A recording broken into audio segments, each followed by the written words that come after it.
Hello and welcome to the Big Nose podcast. This week on the show I have a very special guest joining me to chat all things hospitality in these COVID times. Fernanda Machado, aka the Girl in Hospitality as you'll find her on Instagram, will feature as my special guest on this week's podcast.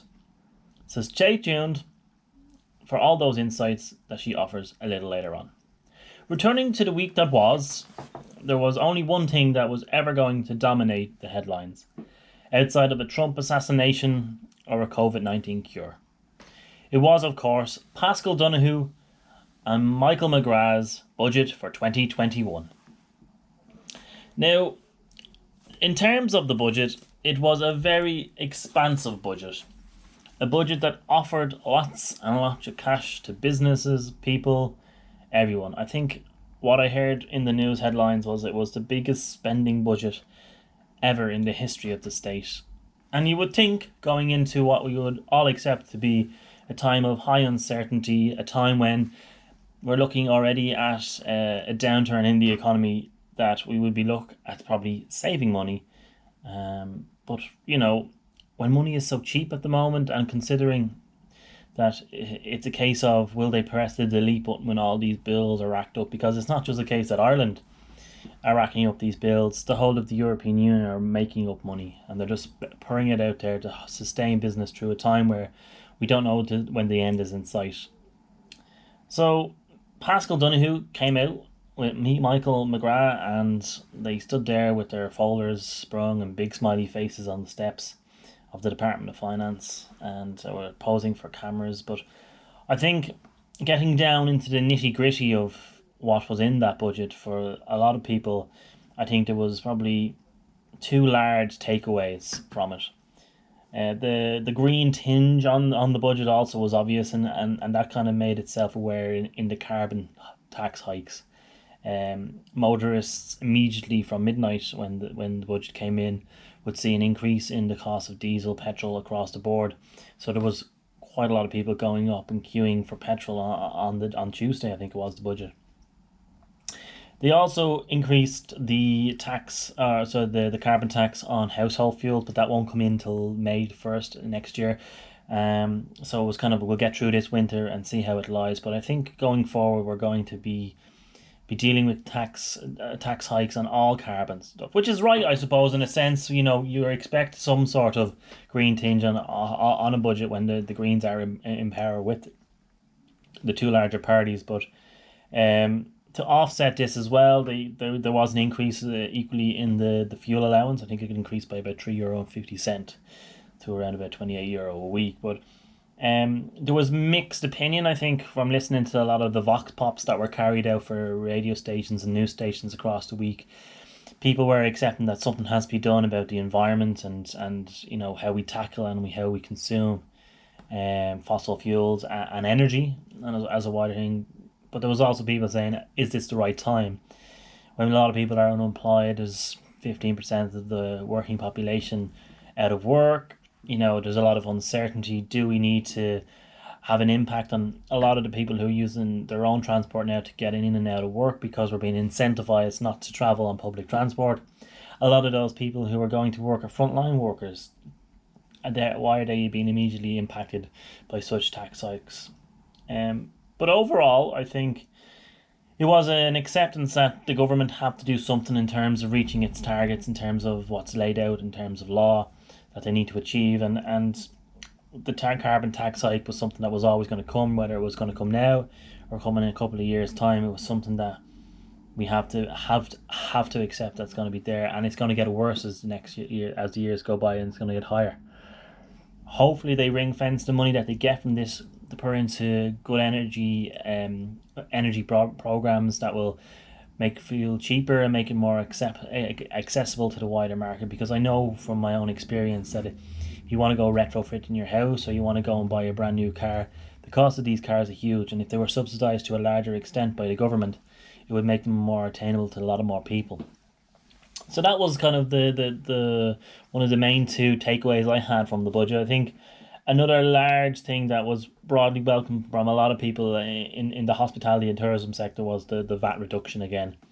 I know there was a lot of kick up of fuss about it when it came back in 2000, and I think it came back in 2019. It went from 9% to back up to 13.5%. So now there is a 50% saving, more or less. In terms of the tax rate, it's going down by 4.5% in real terms. What I hope this will do is, in terms of the medium to long term, it will incentivize people to stay at home, shop locally in terms of staying in your county, but also I hope that the industry takes the reduction in cost in terms of the VAT and not pass that on to us as a customer. You don't want to be going into try and support local businesses, B&Bs, hotels, or whatever hospitality section, and seeing the prices haven't come down. Now, I appreciate that there's been a huge loss in income over the last number of months, but you need to look at a plan for 2021. How are you going to price yourself? What is likely to be your target market? What's likely to be your footfall? And how are you best going to price the largest amount of people to be able to come in your door and get them to spend the money that hopefully will be there? So yeah, that was a large takeaway as well for the tourism and hospitality sector, the reduction. What I would say is I hope that stays there long term. I hope it's not just a quick fix and a nod to the hospitality and tourism sector, that here we go, for the next 18 months you'll have a 9% rate, but you'll actually go back up then further, and hopefully it won't go above 13.5% if they do increase it. I think it's a rate that is fair, but I think also that businesses have to reflect that in their prices. There was, as I said at the start, there was a lot of money given away in this budget. There was 10 billion set aside for capital programs such as roads, rail, bus, and obviously the Metro North was mentioned in that as well. Whether we'll see these come to fruition, who knows? If the money is there, the Metro North would be a great incentive. It will bring a lot of jobs. It would create a lot of infrastructure for Dublin, and a time where a lot of the government needs to be spending money so that it maintains the economy. This 10 billion is very much welcome. I know that they're investing again, the green tinge. They're investing in more electrical rail carriages and what have you. And there's a fund set aside for the improvement of the DART. So, from a Dublin centric point of view, it was very positive in terms of that. There was going to be a large recruitment drive in line with this budget. There's an extra 600 plus guards going to be recruited. The guards did very well out of this. They have a budget now of nearly 8 million to spend on new vehicles. I know that we were releasing a lot of additional vehicles from rented car companies in the last 7 months, and now they're going to go out and look at sourcing their own vehicles. 300 new primary teacher roles to be created, and 1,000 plus SNA roles, which is is it going to mean that when we do come out of lockdown that coppers queues may be a bit longer than they were previously. There's a lot of guards coming on board, there's a lot of teachers coming on board, and where do they meet? They met in coppers. So yeah, it's looking to there. We're looking to the future. We're trying to stay positive. So yeah, there's a lot of investment in public sector jobs. There will be just looking back in terms of the special guest I had last week, Com Gavin, and the live entertainment sector. They got 50 million of a support fund from this, and they're splashing the cash to government here, there, and everywhere. And it's a real great welcome. This will really help sustain the industry in the short term. But when you break it down, I think per person working in the industry, it doesn't work out as that much, but it's something that is definitely welcome. I've seen that they extended the tax break for trying to get companies into Ireland in terms of creating jobs and recording stuff here. Like we saw what happened with Star Wars going to Skellig Michael. That's been extended to 2023, so that's an extra 2 years on the tax relief to bring people into this country. So I think reading through the budget, and reflecting on the budget, no one's going to come out a millionaire. No one's going to come out with a huge amount of money extra, but there's a lot of extra cash out there. In fairness to Pascal and to Michael, they came on board, they came out and they answered a lot of questions. I know there was a very funny skit on Claire Byrne, a very funny segment on Claire Byrne about a guy in a Toyota Corolla car from 1999, and he made some very valid points. about you know the tax on the cars and the tax on the petrol for the cars, and the ability not to actually get funds together to go out and buy a brand new car. And it was very interesting. We made some very valid points, but my opinion is that this budget is something that is a stopgap to hopefully see us through the next 12 months, see how we are in 12 months' time, see what our finances are like, see what the world and the global finances are like, because it is my opinion that as part of the European Union, every European country at the moment is splashing the cash, money that actually doesn't exist in real terms. And I hope, and it is my opinion, that the central bank will come back at some stage when this is all over and assess the finances of a country, and basically as time goes by and as the economy recovers and as growth develops, that this money that we owe, in inverted commas, gets whittled down in terms of being deleted. It's just a financial accounting exercise. Realistically, we will always be in debt as a country. It's just what level of debt we actually hold on to. But looking at the budget, fairly positive. A lot of cash, but not a lot of detail. We'll see how it comes over the next 6 months in terms of its implementation, and see what happens from there. Now, going from one good news story in terms of the budget, I suppose, and as if 2020 wasn't bad enough, reports began to surface, if you pardon the pun, the lack of fungi activity in Dingle Harbour. Now, for those who don't know fungi or don't know the legend, I don't know if I'm offending people by saying the legend of fungi. Fungi is a bottlenose dolphin that resides in Dingle Harbour, or in and around the Dingle Harbour area, and first was seen back in the early 80s down in Dingle by fishermen. I think it was in the maybe 83, 84, and he's a regular bottlenose dolphin. And in advance of doing this podcast, I knew a little bit about fungi, but I didn't know a huge amount about dolphins. So fungi is, as I said, a bottlenose dolphin, a very common kind of dolphin you'll see. The lifespan of a bottlenose dolphin. Now, this is I'm no David Attenborough, okay, but from my research and a little bit of light reading on the lifespan of a bottlenose dolphin, they generally live between 8 and 17 years in the wild. Now, doing the calculations, 8 to 17 years would say that fungi is quite an old dolphin, as dolphins go.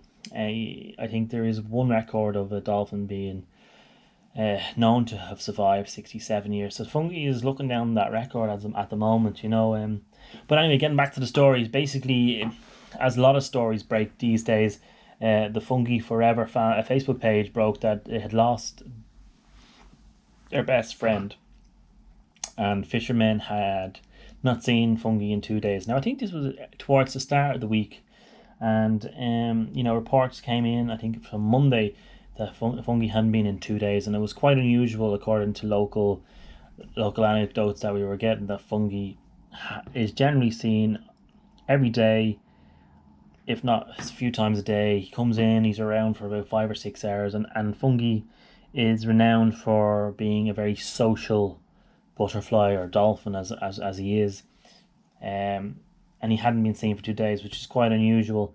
And then, a lot of people came on, that the harbour master was in, different fishermen were commenting on the fact that it was very unusual for him to go missing for this period of time. And some people had said that he had done it previously. He had gone away for 2 or 3 days. And, it had then surfaced, I think on Wednesday, that he had been spotted in Dingle Harbour. Now, we obviously are on lockdown, generally, in terms of a nation, and Dingle will be very, I don't know if a lot of the listeners will know this, but Dingle is a small town in West Kerry, Cork. I should know that. South of Ireland. I'm joking. Is a small town, and it's a coastal town, and it's a very beautiful town. I've been to it myself. And it is a very tourist town, and obviously with no tourists being around, as in international tourists, there is a lack of people that he can bump into, or who are going out to see him on the any number of boat trips you can get out to see where he lives and where he's active, and this brings a lot of money into the town of Dingle, and the fact that they haven't been there. People were saying that he was feeling quite lonely and he was going off and doing unusual things, and then he came back, and then I think on Wednesday or Thursday he was spotted again, but on Friday it was then muted again that Fungi had gone missing again, and then maybe kind of, how would you best put this, controversially people were suggesting, well, maybe Fungi isn't just the one dolphin, maybe he's a number of dolphins. And I, in my perspective, looking at the facts as they lie, and from what I've read up on bottlenose dolphins, yes, they live between the ages of 8 and 17, and yes, there has been a recorded age of 67 and 1, but maybe Fungi is to Dingle what the Loch Ness monster is to Scotland. It's a case of it's a great marketing tool to attract people to the town, and I am totally all for this. I think the Loch Ness monster, the fact that it's alive or existent in a lake in Scotland, is something that is a fairy tale story, and if it brings people to the country or the area, and it gets them spending money, and it gets the economy moving, and it gives people in jobs, there's nothing wrong with it. It's the same what Walt Disney does and all of his theme parks around the world. It's the same idea. It's creating something, an attraction and a sense of mystery around it. And the fact that Fungi is gone missing, and the fact that it makes national headlines, is a testament to how well held Fungi as an idea is in the Dingle psyche, and the national psyche, because it was on national airwaves. So I hope that Fungi remains alive and well, and I hope that people are getting out to see him as best they can, and the fishermen going out to work are giving him a nod and keeping an eye on him, because whether it's one dolphin, two dolphins, or half a dozen dolphins, Fungi as an entity to Dingle is as important as the Loch Ness monster is to Scotland. It drives people's awareness of the area. It's an affiliation, and it's something that is very much keeping people in jobs, keeping an industry going, and its sense of attraction. So I hope Fungi is alive. I hope he is well, and I hope to get down to see him when all these lockdowns and restrictions are lifted. Now, I suppose from Fungi to the next topic, I suppose, and the last topic I'll mention before we go and look at the conversation I had with the girl in hospitality. The Big Nose podcast wouldn't be what it is if it didn't mention NPHET and the COVID-19 restrictions. This week will be no different. With Micheál Martin away, I suppose NPHET will play, and in a letter to the government on Friday, I believe, they once again suggested to the government that we were to move on a national basis to level 5. It's suggested in the letter. It stated in the letter that the country, due to the recent increases in everything, and in terms of cases, admissions to hospital and ICU admissions, that we move to a level 5 lockdown for 6 weeks, in an effort to suppress and flatten the curve. Now, I think this is what we're missing. This analogy, we got all behind the phrase "flatten the curve" back in March and April, and we as a nation came together. And we basically did what we were told, and it worked. The Taoiseach was in Brussels on Friday, and this letter was written on Thursday. I think it leaked out Thursday night and was submitted to the government on Friday. Now, at the time of this recording on a Sunday, the government did meet. Senior cabinet ministers met yesterday, and in attendance at that meeting was the CMO, Dr. Tony Holohan. There was Ronan Glynn, Paul Reid, and then you had some senior members of the cabinet. You had, obviously, the Taoiseach was back then from Brussels, Micheál Martin. You had the Taoiseach, Leo Varadkar, and I think Pascal Donoghue and Michael McGrath were also in attendance. There was a media frenzy outside Leinster House on Saturday. I think the meeting was scheduled for 3 o'clock. Everybody was arriving in cars. Some were arriving on bicycles. Eamon Ryan, of course. And I think a couple of them walked because it was held in the city centre. I think the meeting went on for 2.5 hours. They were briefed and all what was going on. Obviously, Tony Houlihan was given across the position in terms of NPHET. Paul Reid was representing the hospitals and in terms of how they're leaning, and obviously the government were listening. From that meeting, there was a holding statement released to the press, and obviously that made all the national headlines. But there was no leadership shown. There was a lack of government leadership. There was a lack of appearance of the Taoiseach or the Taoiseach or any minister or anybody who was supposed to be leading this response. And the fact that the letter was communicated on Thursday evening, was handed in on Friday morning. I appreciate the Taoiseach was away on Thursday, but there's no reason. The Taoiseach was away in America when he addressed the nation, if you remember correctly. The cabinet probably could have met yesterday and Saturday. They could have drawn up a plan of action within the living with COVID guidelines that we already have. And, we could have known where we sat on Saturday evening, rather than going in now, as it looks, and as it's been muted, that the cabinet will meet on Monday. Then any agreements will be fleshed out. We will probably then have an announcement Monday or Tuesday. And then what we will see is a movement to what they're calling a level 4 plus, which is bizarre because we were going to live with these levels. And now I know Dublin has been living with 3.5. We currently have Donegal, Cavan and Monaghan on level 4.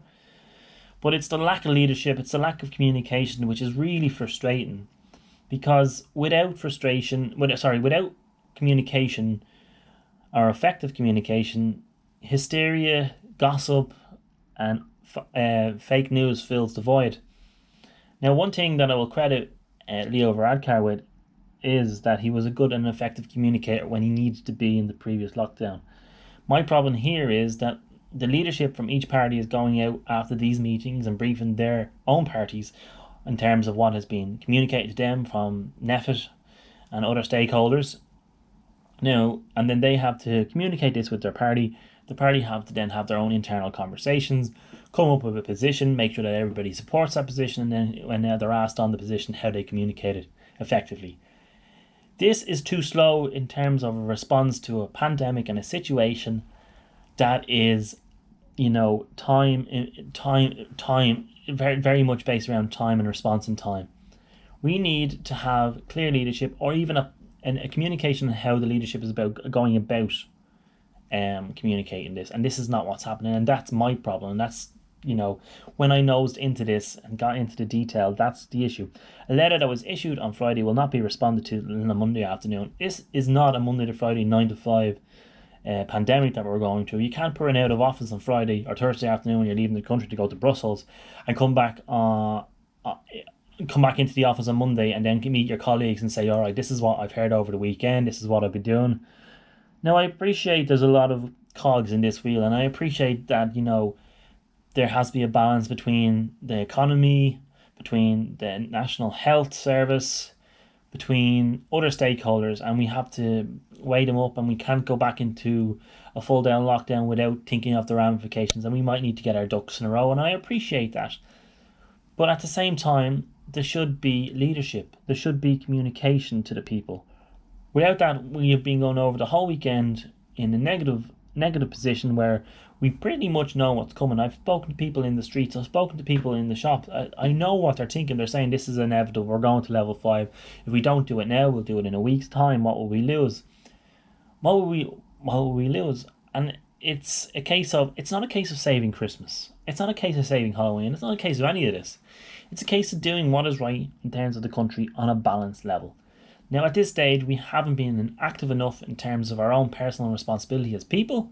There's still too many people congregating. There are too many people getting together in houses, and there's too many people flaunting the rules. This needs to stop. We need to take personal responsibility. We need to reduce the amount of people that we're in contact with on a social level. Whatever about going to the shops and going to work, these all need to be done. But what we need to do is not have people over to our houses, not go out and meet people for dinner, not go out and meet people for coffee. Because that's just how it spreads. People are the spreaders. And in terms of the government, they need to lead by example. They need to have a plan of communications. Whether it's Micheál Martin, whether it's Pascal Donoghue, whether it's Leo Varadkar, someone needs to come out when we know that an NPHET is meeting the government, and we need to know what they're saying. We need to know what the plan of action is. They need to understand. Even if it's just a holding statement, someone needs to be front and centre and not hide behind a statement. A statement is like sending an email when you know you need to make a phone call. And that's what we need. Especially now coming into the winter time when it's dark, it's dreary, and people aren't in good spirits as a nation. We never are in good spirits as a nation. We look forward to Christmas, but this is going to be taken away from us. So as a nation, we need leadership, we need communication, and we need to understand where we're going. And that's what made the headlines this week. As ever, COVID-19 restrictions, NPHET and Level 5. With this in mind, and Level 5 in mind, I want to reintroduce, as I said at the start of this podcast, my very special guest, the girl in hospitality. Her name is Fernanda. And earlier we spoke about restrictions in the hospitality sector, how the last 7 months have affected the hospitality industry, and what the hospitality industry might look like going into the future. I hope you enjoy the podcast and listen in and go and follow Fernanda, the girl in hospitality, on Instagram.